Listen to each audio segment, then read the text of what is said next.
할렐루야. 아멘. 오늘 말씀 그리고 지난주 말씀을 통해서 이삭이 태어나고 그 이후로 벌어지는 이야기를 하고 있습니다. 웃음이라는 의미라고 했죠. 이삭은. 그래서 모든 사람에게 웃음을 주고 모두의 기쁨이 되고 큰 잔치를 열게 됩니다. 이 잔치를 여는 날이 젖을 떼는 날이라고 되어 있는데 한국은 옛날에 100일 그리고 돌잔치를 했죠. 이유가 뭐였냐면 유아 사망률이 워낙 컸기 때문에 100일이 지나면 그래도 좀 아이가 자랐다. 이제 좀 건강하게 클 것 같다. 돌이 지나면 이제 이 아이는 다 된 것 같다. 이제 건강하게 완전히 자랄 수 있다. 이런 식으로 해서 100일 잔치, 돌잔치를 하는데 이 이스라엘에서는 젖을 떼는 날이라고 했습니다. 젖을 몇 살 때쯤 떼? 전 안 먹여봐서 모르겠는데 몇 살쯤 떼는 거죠? 사부님 몇 살쯤 보통 떼나요? 한 살 안으로 떼죠. 7, 8개월. 우리나라는 보통 한 살 정도 선에서 그렇게 떼는 것 같아요. 근데 예전에는 좀 오래 먹였죠. 먹을 거 없을 때는 아무래도 먹을 게 없을 때는 아이들 좀 오래 먹였던 것 같아요. 이스라엘도 먹을 게 풍부한 그런 지역이 아니었고 어려운 사람들을 많이 먹였다고 그래요. 그래서 평균적으로 보면 서너 살 때까지 먹였다고 하고 정말 오래 먹이는 나이는 6살, 7살 때까지 젖을 안 뗀 경우예요. 뭐 공갈이긴 하겠지만 그럼에도 불구하고 아이가 떼지 않고 길게까지 가는 게 6살, 7살까지 갔대요. 그럼 젖을 떼는 날이 평균적으로 보통 서너 살이라고 보면 이삭이 젖을 떼는 날 이때 잔치를 하게 되는데 여기 큰 잔치를 열었고 적어도 이때는 어림잡아서 이삭이 한 서너 살 됐다라고 보고 우리가 시작을 하는 거죠. 이 좋은 날에 이제는 이 아이가 이제 다 컸구나. 드디어 100세에 얻은 아이가 건강하게 자라서 젖도 떼고 그냥 알아서 성장하는구나. 이런 이야기를 이런 좋은 날에 여기서 어떤 다툼이 생기는 거죠. 아브라함의 아들 애굽 여인의 하갈의 아들이 이렇게 복잡하게 이야기합니다. 누굽니까? 이스마엘. 이스마엘이죠. 그냥 이스마엘이 그러면 되는데 굳이 21장에는 그 얘기 이스마엘이라는 이름을 써놓지 않습니다. 계속해서 굉장히 많이 나오거든요. 많이 등장하는데도 불구하고 이스마엘이라는 이름을 빼버리고 굳이 애굽 여인 하갈의 아들이라고만 이야기를 합니다. 왜 이렇게 말을 하지 않을까? 여태 등장하던 그 데라의 족보 9번째 그 이름, 중요한 이름인데 이 아이가 이름 없는 아이가 되어버렸습니다. 그 이유는 이제 아브라함의 계보를 이을 아들이 아니라 분명히 분리되어진다. 21장에서 이걸 강조하고 있는 겁니다. 이 아들은 이제 아브라함의 대를 이을 집안이 아니다. 그러니 우리의 족보에서 너는 사라지는 거다. 이런 식으로 그렇게 이야기를 하기 때문에 이스마엘이라는 이름을 사용하고 있지 않다는 겁니다. 이삭이 젖대는 때 바로 그 이름 없는 아이가 사고를 쳤습니다. 아브라함의 아들 애굽 여인의 하갈의 아들이 이삭을 희롱했다. 오늘 뭐 지금 개역개정은 놀렸다 이렇게 되어 있는데 이게 사라한테 지금 딱 걸린 거죠. 근데 좀 그래서 내쫓았다고 하는데 사라가 좀 심하지 않나요? 어떠세요? 믿음의 조상 아브라함의 아내 정도 되면 그리고 뭐 열국의 어머니라는 이름을 가지고 사라라는 이름을 갖고 있으면 이 정도는 아니어야 되지 않나요? 근데 뭐 나이가 몇 살이겠어요? 이스마엘하고 14살 차이잖아요. 86세에 낳았으니까 100살에 낳았고 14살 차이면 지금 34살이라고 치면 18살이잖아요. 18살 형이 서너 살짜리 애 좀 놀리는 거 너무 일반적인 상황 아닙니까? 충분히 놀릴 수 있는 상황인데 그런데 사라가 성깔이 보통이 아닌 건지 여기서 불같이 화를 내더니만 내쫓아버리는 겁니다. 이게 아무리 생각해도 사라가 좀 심하다 싶은 그런 생각이 들어요. 물론 그 전에 내쫓은 경력이 있죠.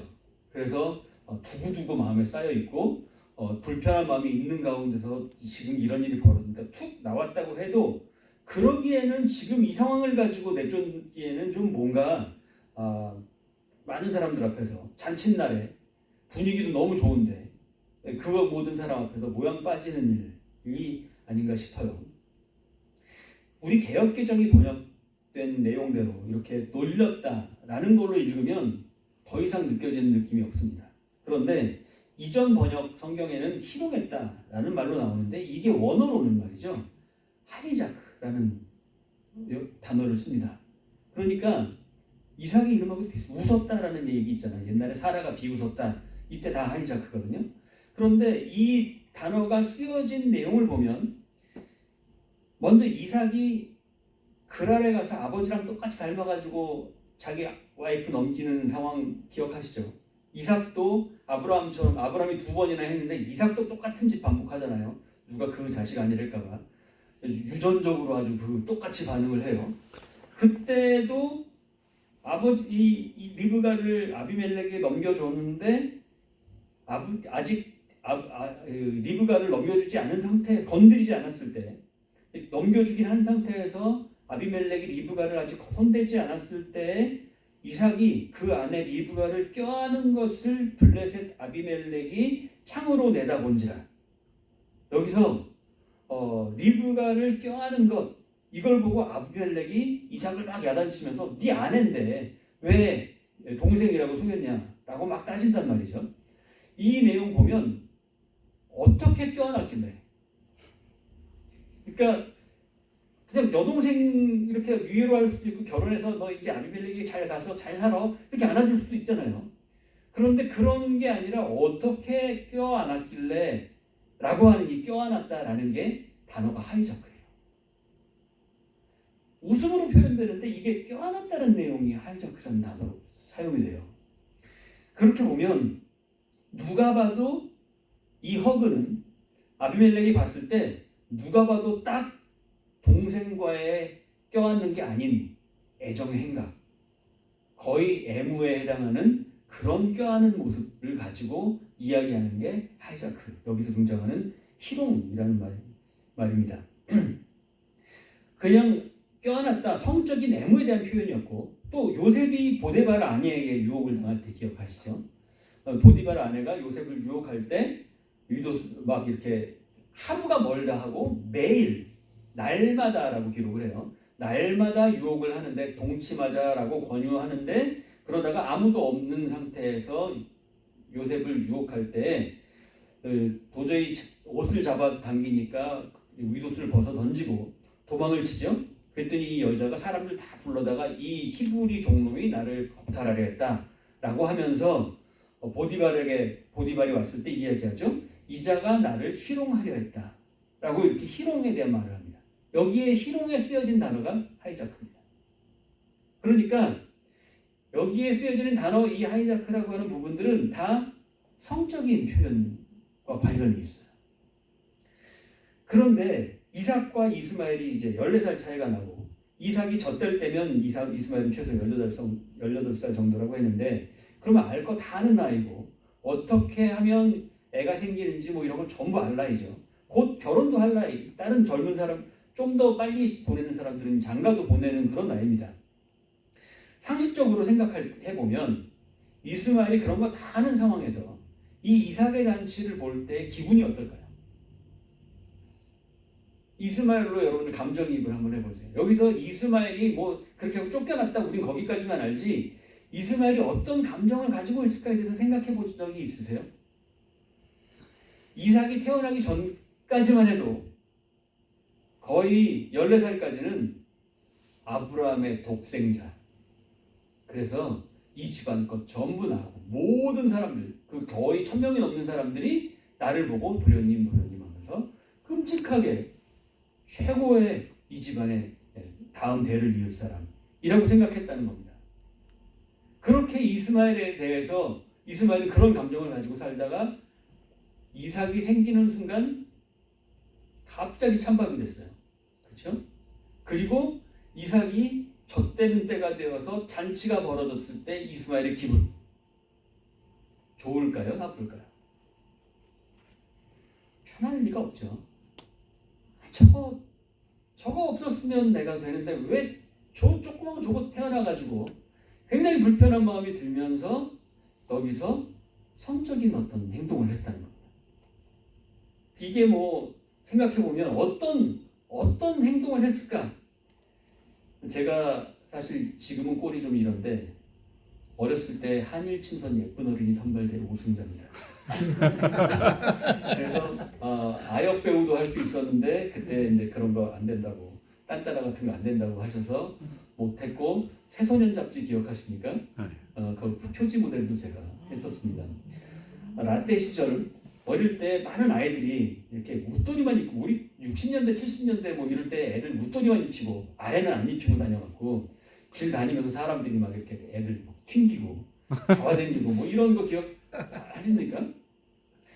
저도 요상하게 친척 이모들이 오면 이쁘다고 그냥 막 따먹는다고 막 이렇게 잡아당기고 막, 지금도 기억이 막 나요. 너무 불편했던 그런 기억이 나는데, 사실 요즘 시대에 그랬으면 이게 큰일 날 행동들이 과거에는 굉장히 많았습니다. 그것처럼 이스마엘도 그렇게 장난쳤을 수도 있겠다. 뭐 그럴 수도 있겠죠. 충분히 가능한 일입니다. 그런데 그렇게 했을 때 사라가 이렇게 흥분을 했을까? 그 정도 가지고 이건 아닐 거라고 보여지는 거죠. 사라에게 봤을 때 이삭이 분명히 저 행동은, 이스마엘이 한 행동은 제가 속셈이 있구나, 제가 무슨 머릿속에 생각이 있어서 저런 짓을 하는구나 라고 볼 만큼의 사건이 있었다는 겁니다. 그러니까 이게 이렇게 된 거죠. 말하자면 18살짜리 형이 저 30살 된 아이, 저 애만 없으면 이 모든 것이 내 것인데, 이스마엘이 너무 불편한 상태에서 그 마음속이 드러나 버린, 그러면서 이삭을 하려고 고저로 만들어 버리면 이거 다 내 건데 그렇게 할까? 라고 하는 그런 행동, 뭐 좀 심하게 거기를 차버렸거나 뭔가 행동을 했던 그런 행동이 있었던 것으로 보여지는 거죠. 그동안 엄마 하갈이 이 부분을 좀 잘 알려줬을 수도 있고, 지금의 이 상황도 하갈의 영향이 있을 수도 있는 거죠. 이삭에게 어찌됐건 성적인 위해를 가하는 장면이 사라에게 목격이 됐던 겁니다. 그래서 사라는 여기에 참을 수 없는 분노를 표현했다고 하는 거죠. 다 큰 이스마엘은 이삭이 자기 자리를 뺏는 상황이 불편할 수밖에 없었을 것이고, 다들 행복해하면서 큰 잔치를 벌이고 있는 그에게는 이스마엘은 이 시간이 가장 싫은 시간이었던 겁니다. 그러다가 결국 이 상황 가운데서 큰 실수를 저지르고 말았던 거죠. 사라에게 현장에서 발각이 되어버린 겁니다. 하갈과 이스마엘을 내쫓으면서 사라는 분명히 말합니다. 여기서 내쫓는다는 단어가 이혼에 사용되는 법적인 용어입니다. 그냥 내쫓는다 이 얘기 아니라 완전히 갈라선다, 법적으로 분리시킨다 라는 그런 단어를 사용하고 있어요. 이들은, 이 하갈과 이스마엘은 하나님의 민족, 하나님의 백성을 함께 만들어갈 상속자로부터 분리시켜야 한다. 이들은 더 이상 우리 아들 이삭과 함께 나눌 상속자가 아니다. 이 부분을 강조하고 있는 겁니다. 하나님께서 말씀하셨던 부분이었죠. 그런데 이 부분을 이야기하니까 아브라함이 심히 걱정했다라고 이야기합니다. 아브라함은 분명히 이스마엘도 내 자식이고 나의 재산을 나누려고 생각했던, 분명히 큰 부분을 뭐 반반이든 어찌됐건 이스마엘에게 장남으로서 큰 부분을 나누려고 했던 것이 분명합니다. 그런데 사라가 여기서 선을 완전히 그어서 저 집안에게는 절대 주지 말아라 라고 하는 이야기를 하니까 아브라함은 이게 마음에 굉장히 큰 갈등이 됐던 겁니다. 아브라함 입장에서는 사실 젊은 여인 하갈이 거의 지금 꽤 오랫동안 15년 이상 살아왔고, 거의 20년간 함께한 아들, 이 아들이 대단히 소중했을 겁니다. 하지만 사례 언약을 통해서 하나님의 민족을 세워갈 아이는 사라를 통해 나오게 되고, 그 이름을 이삭이라고 하라는 장명까지 해주셨던 것을 우리는 알고 있죠. 그리고 아브라함도 잘 알고 있습니다. 그럼에도 아브라함이 하나님의 말씀에 전적으로 순종하지 못한 상황 가운데서 지금 이 상황은, 이런 죄와 허물의 상황은 책임을 모두가 감당해야 됐던 것이고, 그 모든 일들 가운데 가장 큰 문제였던 이스마엘에 대한 해결이 필요했던 겁니다. 원래 이렇게 남자들은 어떤 자기와 연관된 일이 생기면 맺고 끊는 부분이 판단력이 흔들리는 경우가 많이 있습니다. 이런 건 여성들이 대부분 좀 더 확실하게 선을 그어주는 편이죠. 여기서도 사라가 정확히 이것을 요구하고 있고, 아브라함은 결국에 그 뜻을 따르고 있습니다. 하나님께서 얘기해 주셨기 때문이죠. 너의 씨를 통해서 이삭이 그 대를 이을 것이고, 이스마엘도 너의 자식이니 이스마엘을 통해 큰 민족을 이룰 것이다 라는 이야기. 하나님이 이렇게 얘기하시니까 하갈과 이스마엘을 내쫓는다 해도 그들에게 큰 문제가 생기지 않고 하나님이 큰 민족을 이루시겠구나 라고 할 수 있는 어떤 보증을 해주시는 거라서 아브라함 입장에서는 오늘 저기에 나오는 대로 지금 저 그림은 내보내는 장면이에요. 내쫓는 장면. 아브라함이 가죽 부대와 음식을 좀 주면서 내쫓는 장면이 나오고 있는데, 그렇게 아브라함은 마음을 좀 내려놓고 하나님이 책임지시겠지 하는 마음으로 이들을 광야로 내보내고 있습니다. 이삭뿐 아니라 이스마엘을 향한 하나님의 언약에 대해서 분명히 알고 있었기 때문에 지금 이들이 분리되는 것도 하나님의 뜻이다. 자연스러운 흐름 가운데 있는 것이다. 하나님이 지키실 것이다. 라는 생각도 있었겠죠. 하지만 이 상황을 맞닥뜨리고 있는 당사자는 그런 소리는 사실 다 멍멍이 소리로 들립니다. 당장 나가 죽으라는 거냐. 그 잘못된 관계 속에서 아브라함도 사라도 하갈도 이스마엘도 지금 다 고통을 받고 있는 겁니다. 내쫓고 있는 사라라고 해서 어찌 마음이 편하겠습니까? 이런 상황 사실 굉장히 마음 불편한 건 사라의 입장일 겁니다. 하지만 당사자 하갈과 이스마엘은 지금 죽음 직전의 상황까지 내몰리고 있습니다. 16장에 사실 이스마엘을 가지고 있을 때, 임신했을 때 한 번 더 이런 일이 있었죠. 그러나 하나님께서는 브엘 라헤로이라고 하는 샘물을 허락해 주셔서 하나님이 살려주시고 다시 너희 주인에게로 돌아가라 했던 것 우리가 잘 기억하고 있습니다. 그때 주인에게 돌아가지 않았다면, 만약에 도망 나와서 지냈다면 이 하갈의 아들은 평생 도망자로 살아야 됩니다. 도망쳐 나온 여인의 자식은 평생 도망자로 살아가야 하고, 그렇기 때문에 도망자로 사는 이 자식은 나중에 큰 민족을 이루는 데 있어서 정통성을 가질 수가 없어요. 그렇지만 사라에게 갔다가 다시 정확히 분리되어 나와서 이들로 인해 민족이 세워지면 이들은 정통성을 따로 가지는 거예요. 우리들이 세워냈다고 하는 그 부분을 가질 수 있는 거죠. 결국 그렇게 하갈에게는 지금 16장과 다른 상황으로 이스마엘을 데리고 나와서 광야에서 헤매고 있습니다. 그런데 오히려 하갈은 임신했을 때보다 더 힘든 마음을 겪습니다. 20살이 거의 다 된 이스마엘이 사실 체력적으로 엄마보다 더 낫지 않겠습니까? 아주 튼튼한 청년이었겠지만 생각해보면 하갈은 그래도 평생 종으로 노비로 살면서 비로 살면서 그렇게 고난을 많이 겪고 일도 많이 해서 어려운 상황들을 많이 겪어봤을 겁니다.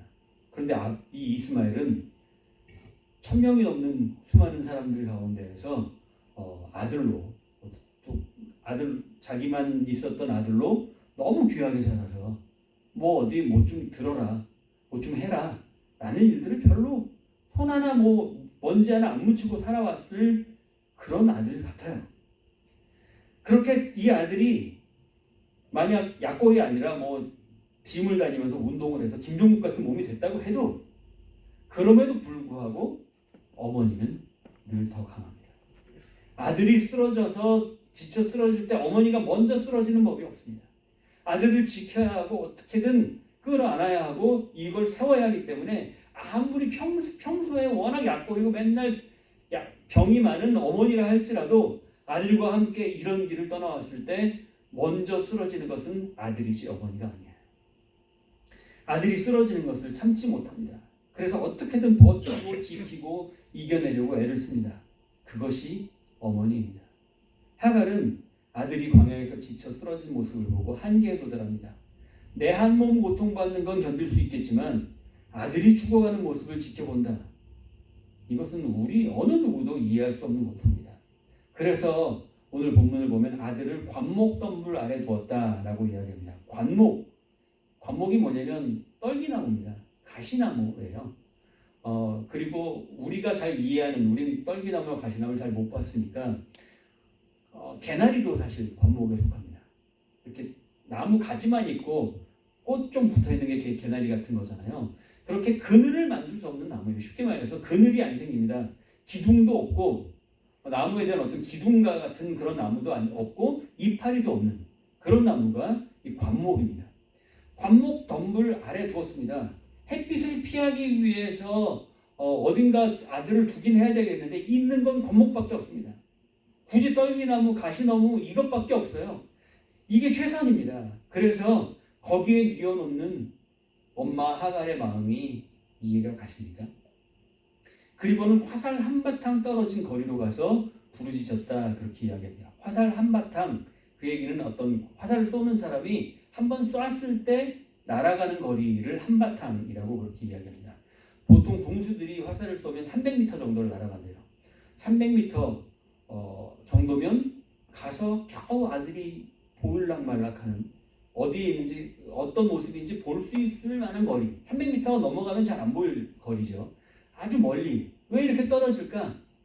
아들 곁에 있으면 곁에서 막 그렇게 울면 아들이 너무 힘들어할까 봐, 아들이 너무 마음이 힘들어할까 봐 아들에게는 티를 내지 않으려고 나온 거리가 300m입니다. 어머니의 마음이 구구절절히 하갈의 모습을 통해 드러납니다.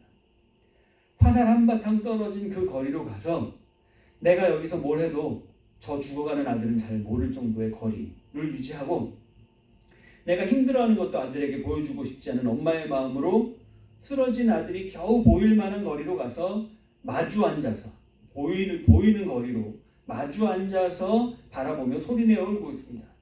평생 종으로 살아왔던 고통의 인생, 한숨의 인생 가운데서 그나마 아들 이스마엘로 삶의 이유를 찾았었고 행복을 찾았던 하갈이 인생의 낭떠러지 끝자락에서 하늘을 향해 부르짖고 있습니다.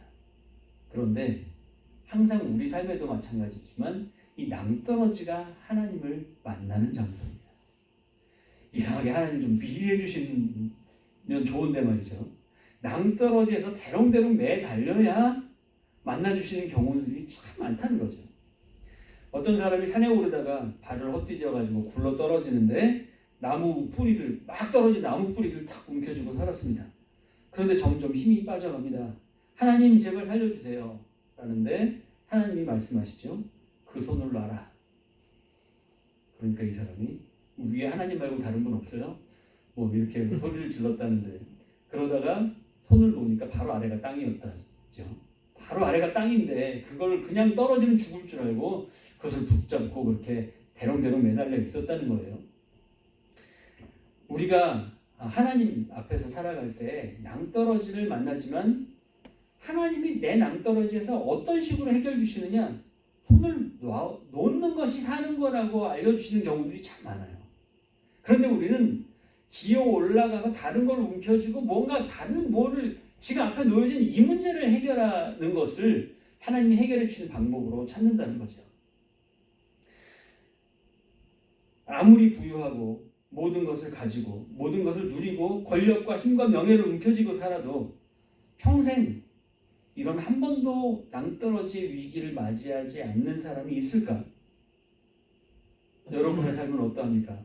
낭떠러지를 몇 번이나 겪으셨나요? 셀 수가 없잖아요.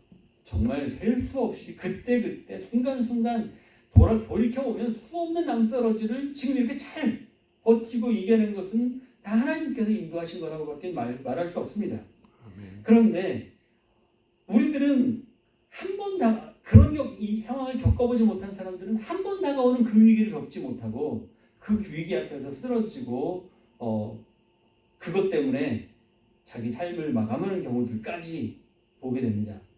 우리들이 자녀를 키울 때도 보면 이런 일을 겪지 않기 위해 키우는 경우들이 많이 있어요. 너는 평생 엄마 아빠들은 이런 일을 많이 겪었으니까 너는 이런 일 겪지 말고 자라라. 그런 일을 겪지 않으려면 이렇게 해야 돼, 이렇게 해야 돼 라고 그런 일을 어떻게 하면 겪지 않게 할까에 집중하는 것이 교육 방법이라고들 생각하고 있습니다. 그러나 우리가 그렇게 열심히, 지금도 우리가 그렇게 열심히 살아가는 이유도 마찬가지고 아이들이 그렇게 공부하라고 하고 아이들을 닥달하는 이유도 마찬가지입니다. 그리고 우리 기도 제목도 보면 늘 이런 일을 좀 제발 좀 겪지 않게 해달라고 기도하는 것이 대부분의 우리 기도 제목이죠. 그런데 우리 삶엔 무조건 이런 상황을 맞닥뜨릴 수밖에 없습니다. 위기를 만나지 않는 것이 꼭 하나님의 뜻이 아니기 때문이죠. 독수리가 절벽 위에서 새끼를 떨어뜨리는 거 아시죠? 땅으로 곤두박질 치면서 날개짓을 막 해대는데 날지 못하니까 스스로 날아오를 수 있을 때까지 독수리가 맨 위에서 아래로 내려가서 아이를 탁 받아서 다시 위로 올라가서 또 떨어뜨리고 또 떨어뜨리면서 아이가 날아오를 수 있을 때까지 그 훈련을 반복합니다. 날개에 힘이 붙을 수 있도록 아이를 훈련시키는 거죠. 이것처럼 고난을 겪지 않기를 바라는 것이 물론 하나님의 마음이지만 그저 하나님 없이 잘 먹고 잘 사는 것, 이것이 더 큰 위기를 맞이할 수 있기 때문에 고난이라고 하는 것은 하나님을 바라보게 만드는 가장 소중한 필수 조건이라는 말입니다. 그래서 우리는 그 기도 제목을 바꿔야 합니다. 무사하게 잘 지내도록 해달라는 요구가 아니라 하나님의 뜻에 따라서 어떤 위기를 맞이하더라도 이겨낼 수 있는 힘과 능력을 달라고 기도해야 하는 거죠. 그래서 인생에 다가올 위기의 횟수를 줄여달라고 말하는 것이 아니라 100번이고 1000번이고 그런 위기가 닥쳐올지라도 얼마든지 이겨낼 수 있는 모습이 되도록 훈련시키시고 강하게 만들어달라는 기도가 더 중요하다는 말이죠. 우리 성도들의 자녀들 그리고 우리들 모두가 이렇게 훈련되는 주의 백성들이 되기를 소원합니다. 한 번 위기 닥친다고 그것 때문에 절절매면서 끙끙매는 그런 모습이 아니라 어떠한 상황 가운데서도 넉넉히 이길 줄 아는 하나님의 지키심, 보호하심으로 이길 줄 아는 그런 백성들이 되시길 바랍니다. 더 이상의 미래는 없는 것 같고 모든 소망이 사라진 것 같은 비참함, 이스마엘과 하갈은 이제 모든 것이 끝난 것 같은 위기를 겪습니다. 의식이 가물가물하고 하갈은 그런 아들을 보며 통곡을 하고 부르짖습니다. 이 낭떠러지의 부르짖음을 하나님은 들으십니다. 지난주 이삭의 탄생에서 그렇게 반복됐던 하나님의 말씀이 이루어진다라고 하는 것, 이것은 그러면서 돌보시고 행하셨다, 말씀대로 돌보셨고 말씀대로 행하셨다라고 하는 바로 그 내용은 사라에게만 적용되는 내용이 아니었습니다. 하갈에게도 16장에서 부엘라헤로에서 약속해 주셨던 하나님의 말씀을 이루시기 위해서 또 20장에서 이 위기 가운데서 돌보시고 행하시고 계십니다. 하나님의 사랑은 하나님의 백성 이스라엘을 선택하시고 그들을 세우시려는 놀라운 계획 가운데서 흘러넘치고 있지만 그 계보에서 쫓겨나고 외면당하는 어느 한 사람도 하나님의 사랑으로부터 벗어나지 않는다는 내용을 분명히 성경은 이야기하고 있습니다. 이 세상에 존재하는 어느 한 사람도 혐오스러운 존재일 수 없고 어느 누구도 하나님의 사랑에서 벗어날 수 없습니다. 예수님은 온통 혐오와 분리로 가득한 세상에 오셔서 세리와 창기의 친구들이 되셨고 저주받았다고 생각하는 모든 병자들을 끌어안아 주셨습니다. 특히 가장 은혜를 많이 받았다고 하는 사람들, 제일 열심히 믿는다는 사람들의 손에 들린 칼자루로 온통 상처 입고 살아가는 그 사람들을 품으신 겁니다. 그리고 그들의 손에 대신 저주의 십자가를 지시고 우리 모두를 구원으로 이끌어 주셨던 겁니다. 대한민국이 이 사랑을 받았다는 것, 그 중에 우리가 구원을 받았고 이 시기에 교회를 다니고 있고 복음을 전하며 하나님의 말씀을 증거하며 살 수 있는 사람들로 세워졌다는 것, 이것이 얼마나 기가 막힌 일입니까? 따지고 보면 하갈과 이스마엘이 극적으로 하나님을 만나고 구원받은 것보다 훨씬 기가 막힌 일이 우리가 복음을 받았다는 사실입니다. 생각해 보세요. 우리가 구원받는 게 쉽습니까? 아브라함의 첫째 아들이 구원받는 게 쉽습니까? 아브라함, 이삭, 이스마엘과 하갈이 구원받는 건 사실 생각해 보면 너무 당연한 일 아닙니까? 그런데 우리는 굉장히 이 멀리 흘러와서 2000년이 지난 이 상황에서도 우리는 구원받는 게 너무 당연하고 하갈과 이스마엘은 버려지는 게 너무 당연한 걸로 그렇게들 생각을 하고 있어요. 사실 하갈과 이스마엘은 아브라함의 아내고 아브라함의 첫째 아들입니다. 구원받는 건 너무 당연한 일이에요. 너무 당연하게 하나님께서 챙기시고 사랑하는 자식들인 것이 맞습니다. 이렇게 흘러와서 2000년이 지난 오늘 우리들이 구원받고 있는 건 이건 너무 사실 기가 막힌 일이에요. 정말 있을 수 없는 그런 구원의 역사가 지금 우리를 통해 증거되어지고 역사되어지고 있는 겁니다. 이 쓰러진 이스마엘과 하갈, 이것이 하나님이 그 소리를 들으시는 것이 혹시 불편한 사람들이 있을까요? 하나님은 이 소리를 들으시면 안 되나요? 하나님은 왜 저 소리를 들으셔가지고 이슬람교를 창시하시고 이슬람교를 만드셨을까요? 이게 굉장히 불편하십니까? 사실 하나님은 이 소리를 들으셔야만 했습니다. 지금 이스마엘은 쓰러져서 소리도 못 냅니다. 하갈은 화살 한바탕 거리에서 소리 지르고 있습니다. 여기서 하갈아 무슨 일이냐 두려워하지 말라. 하나님이 저기 있는 아이의 소리를 들으셨나니. 이렇게 이야기하고 있습니다. 하갈아 무슨 일이냐 두려워하지 말라. 하나님이 저기 있는 아이의 소리를 들으셨나니. 여러분들 오늘 본문 읽은 것 중에 이 아이가 무슨 소리 낸 거 보셨습니까? 소리는 누가 내고 있어요? 하갈이 소리 지르고 있잖아요. 그런데 하갈에게 이야기합니다. 하나님이 저 아이의 소리를 들으셨나니. 이상하죠?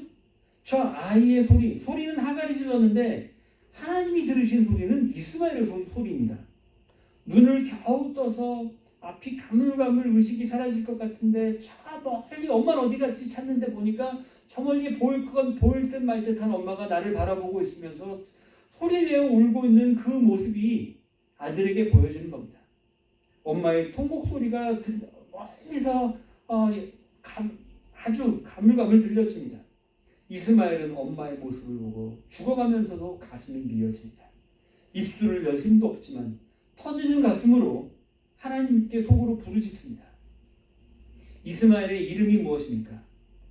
이름의 뜻이 여호와께서 내 고통을 들으셨다. 16장에 나옵니다.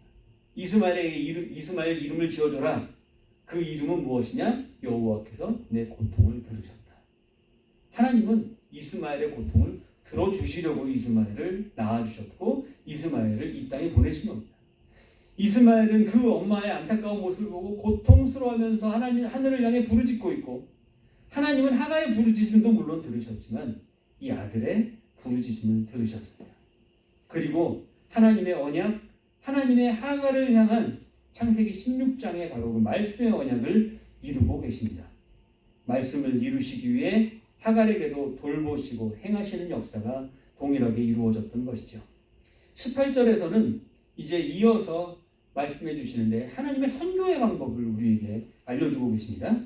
일어나 아이를 일으켜 내 손으로 붙들라. 그가 큰 민족을 이루게 하시리라.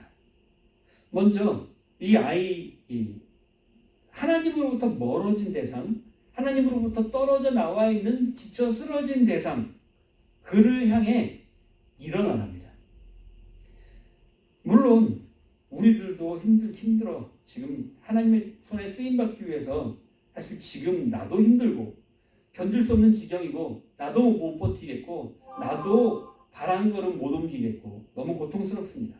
그럼에도 불구하고 그 사람이 보이면 하나님의 사랑을 받을 그 대상, 저 사람을 꼭 세워야겠다라고 하는 그 일으켜야 하는 대상이 발견되면 그를 향해 지금 내가 일어나는 것도 너무 힘들지만 땅바닥을 딛고 일어나라는 겁니다. 그냥 이스마엘을 일으켜 세우시면 안 됩니까? 하나님께서 이스마엘에게 능력 주셔서 벌떡 일어나더니 저벅저벅 걸어와서 하갈에게 와서 엄마 나 힘났어요. 하나님이 힘 주셨어요. 라고 고백하면 하갈이 너무 행복하지 않겠습니까? 그런데 굳이 저희 이스마엘은 쓰러져 있는데 하갈 보고 일어나랍니다. 지금 화살 한바탕 300m 온 것도 힘들어요. 다시 돌아가려면 또 300m 가야 되잖아요. 이것도 힘든데 일어나랍니다. 그리고 거기까지 가라는 거예요. 한 발짝 발을 한 발짝 떼는 것도 너무 힘든데 일어나서 가는 겁니다. 그렇게 가서 아이를 일으키라. 그 아이는 일어날 힘도 없어서 일으키려면 보통 힘이 드는 게 아닙니다. 아이는 나보다 등치가 더 좋을 수도 있어요. 그런데 이 아이를 일으켜 내 손으로 붙들라. 그를 일으켜 내 손으로 붙들라는 거죠. 쓰러져 있는 영혼들을 일으켜 내 손으로 붙들라는 겁니다. 지금 이 이스마엘이 하나님의 사람으로 얼마나 크게 성장할까, 얼마나 하나님의 능력을 펼칠 수 있는 사람일까, 대단한 모습이다. 그는 부유롭고 앞으로 가능성이 많고 똑똑하고 이렇기 때문에 이렇게 세우는 게 아닙니다. 전혀 가능성 없는 것 같고 전혀 뭔가 보여지지 않는 그런 한 영혼일지라도 하나님은 그를 세우면 그를 통해 큰 민족을 이루게 하시겠다라고 말씀하시는 겁니다. 여러분들 주위에 혹시 이런 영혼들 없습니까? 일으켜 우리 손으로 붙들어 세울, 우리가 판단할 그런 모습이 아니에요. 그가 얼마나 똑똑한지, 그가 얼마나 지금 교회 오면 헌금을 많이 낼지 이런 건 전혀 상관이 없잖아요. 그런 게 아니라 지금 쓰러져가는 한 영혼입니다. 지금 일으켜 세워야만 하는 한 영혼이 보인다면 그를 일으켜 세우는 것, 그것이 우리가 할 일이라는 거죠. 일으켜 손으로 붙드실 때 하나님께서 하시는 일은 따로 있습니다. 그를 일으켜 세웠더니 하나님께서는 하갈의 눈을 밝히셔서 샘물을 찾게 하십니다. 샘물이 보여지는 거죠. 광야에서는 보통 우물들이 여기저기 있습니다. 그런데 뚜껑을 열어놓으면 그것이 물이 말라버리고, 그래서 우물들을 덮어놓고 감추어 놓습니다. 그래서 남들은 지나가는 사람, 거기에서 사는 사람들, 거기에 목축업을 하는 사람들은 알고 있지만, 그러나 모르는 사람들은 거기에서 우물이 어디에 있는 건지 전혀 알 수가 없습니다. 그러다 보니 지금 바로 하갈, 이스마엘이 쓰러진 바로 옆에 샘물이 있었던 거예요. 하나님께서는 그 눈을 밝히셔서 그 샘물이 보여지게 하셨고, 그 샘물을 발견하게 하셔서 그것을 찾고 먹이게 물을 마실 수 있게 해주셨던 겁니다. 우리가 문제들이 있는데 보면 늘 우리 앞에 놓여진 문제는 바로 옆에, 바로 그 주위에서 해결 방법을 찾게 됩니다. 하나님을 향해 부르짖으면서 찾으면 우리 주님을 만나주시고, 바로 지금 놓여진 그 환경에서 우리의 눈을 밝히셔서 숨겨진 생명의 샘물을 마시게 해주신다는 겁니다. 하나님은 그 아이 이스마엘과 함께 계셨습니다. 하나님을 바라보지 못하고 내 길만 찾아 살아갈 때 우리 눈은 바로 옆에 샘물이 널려 있어도 찾지 못합니다. 하나님의 말씀의 언약 가운데에서 우리 주위에 있는 쓰러진 영혼을 세우려고, 그들을 세우는 인생을 살아갈 때 광야 같은 우리 인생의 주위에 하나님께서 허락하신 수많은 샘물들이 가득 흘러넘치게 되는 것을 기억하시기 바랍니다. 이스마엘은 이제 여기서 샘물을 마시고 힘있게 일어섭니다. 그리고 장성합니다. 그것을 성경에서는 하나님이 함께 하셨다라고 그렇게 말하고 있습니다. 아브라함과 사라와 이삭에게만 함께 하신 것이 아니라 이스마엘에게도 하나님이 함께 하셔서 그가 장성했다라고 그렇게 말합니다. 그는 그렇게 장성해서 광야에서 거주하며 활 쏘는 자가 되었다, 이렇게 얘기합니다. 지금은 우리가 그런 것들도 많이 있지만 당시에는 활 쏘는 자가 최고 아니겠습니까? 활 쏘는 사람이 제일 강력한 사람이죠. 황해의 무법자, 내 이름은 튜니티, 비버 장고, 이런 거 기억하십니까? 뽑으면 그냥 다 쓰러지는, 순간적으로 뽑으면 사라지는, 그것이 사실 그 당시에는 활이었다는 거죠. 그러니까 활 쏘는 자는 가장 강력한 사람, 광야에서 절대 무시할 수 없는 강력한 사람으로 장성했다라고 이야기하는 겁니다. 하갈은 그런 능력 있는 그를 위해서 이제 아내를 얻어주는데 어디에서요? 애굽에서 얻어줬다, 이렇게 이야기합니다. 애굽은 성경에서 보면 늘 최고로 강력한 곳. 그래서 이스라엘 백성들이 의지하려고 할 때 하나님을 의지하느냐 애굽을 의지하느냐, 이 두 가지 가지고 언제나 갈등해요. 성경 내내 하나님 쪽이냐 애굽이냐, 애굽으로 돌아가냐 하나님에게 돌아가냐, 이것이 늘 비교됩니다. 말하자면 애굽은 하나님이 아닌 쪽, 하나님을 의지하여야 하는데 힘과 능력, 내 의지를 의지하는, 내 힘과 능력을 의지하는 쪽, 그것이 애굽이라고 표현됩니다. 하갈은 거기가 그것이 태생이고 가장 강력한 곳이 애굽이라고 알고 있고, 그는 평생 거기에서 꽤 오랫동안 살아왔기 때문에 하갈을 애굽에서 아내를 얻어줘야 우리 아들은 최고로 잘 될 것이다, 여기에 대한 생각들이 있었던 겁니다. 그리고 나름대로 성공했던 것 같아요. 그래서 큰 민족을 이뤄내는데 성공했습니다. 성경이 애굽이 집요하게 하나님의 반대 세력이라고, 어둠의 존재라고, 하나님을 의지해야 되는 이스라엘이 늘 애굽으로 돌아가자고 노래를 불렀던 하나님의 뜻에 상반되었던 지역이라고 표현되는데, 그런데 하나님의 구원을 받았고 놀라운 은혜를 힘입었어도 하갈은 하나님을 의지하기보다는 최고가 되기 위한 방향만을 바라보면서 살아가려고 합니다. 전에 말씀드린 대로 출애굽을 해야만 하는 하늘을 향해 부르짖었던 백성들이 이 말씀의 독자들이었는데, 이 말 내용을 보면서 어떤 느낌이 들었을까요? 이 애굽에서 살아가는 것이 좋을까? 애굽을 떠나 하나님만 의지하고 저 막막한 광야를 향해 나아가야 할까? 고기 까마귀 옆에서 먹었던 오이와 부추, 마늘, 수박, 생선, 고기들이 떠나서 저 황량한 사막 아무것도 없는 광야로 떠난다. 하나님의 구원의 손길을 기대하면서 가자. 그것이 아브라함과 이삭의 하나님을 따르는 길이다. 하갈처럼 애굽에서 살아가는 것이 우리에게 얼마나 고통을 안겨주는지 겪을 만큼 겪었던 것이 우리 인생입니다. 우리는 어디에 의지를 할까요? 하나님께서는 모든 사람을 사랑하십니다. 하지만 안타깝게도 하나님을 향하지 못하고 애굽을 바라보면서 최고의 존재가 되기 위해 살아가는 하갈과 이스라엘의 모습은 이제 말씀에서는 지워져 버리고 어린 이삭의 생애가 그 말씀의 중심에 흐르게 되는 겁니다. 오늘 우리는 어떠합니까? 하나님 허락하신 은혜로 주위의 사람들에게 축제를 베풀고 삶을 나누며 생명을 전하기 위해 그를 일으키고 붙잡아 세우는 하나님의 백성을 세우는 일을 하고 살아가고 있습니까? 아니면 하갈과 같이 어떻게든 하나님을 인정하기보다 하나님께 기도를 안 드려도 내가 알아서 잘 살아갈 힘과 능력을 달라고만 하면서 선악과를 따먹고 바벨탑을 쌓으면서 애굽을 향해 살아가는 우리 인생이 되고 있습니까? 늘 애굽을 향하고 어리석은 실수를 반복하는 우리지만 하나님께서는 여전히 우리를 돌보시고 붙드시며 우리 기도를 언제 어디서나 들으시고 큰 사랑으로 감싸시고 동행해 주십니다. 우리가 아무리 실망하고 낙심해도 우리가 주님께 가면 주님은 찾아오시고 사랑한다 말씀해 주실 겁니다. 주님께 부족한 우리의 손 내밀어 그 거룩한 손 맞잡고 능력으로 복음 전하며 다른 이들의 쓰러지고 지친 인생들 붙잡고 일으키며 살아가는 거룩한 백성들 되시기를 주님의 이름으로 축원합니다.